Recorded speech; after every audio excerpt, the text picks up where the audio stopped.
ঘটনাটা আমি সকালে ওই 11টা সাড়ে 11টার দিকে আমার মেম্বার ফোন দিছে এইভাবে ওই মা মেয়ে দুজনে ইয়ার থেকে ওই নতুন রিসোর্স থেকে মানে পরে মারা গেছে।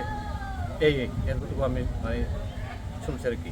এটা এইভাবে হইতে পারে মানে মানে এই ধরনের হয়তো রাতে এই ধরনের হয়তো মানে নেশা টেশা খাই এই ধরনের হইতে পারে এভাবে।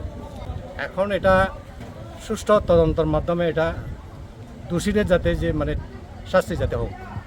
পরে সকালবেলা শুনছি মামিকে খুঁজে পাওয়া যাচ্ছে না, তো আমরা অত্র এলাকার সবাই সহযোগিতার মাধ্যমে খোঁজ নিয়ে দেখি যে মামি দুজন পাহাড় থেকে পড়ে গেছে বা পাহাড় থেকে পড়ে তাদের দুজনের অবস্থা খুব গতিশীল মানে মৃত্যু।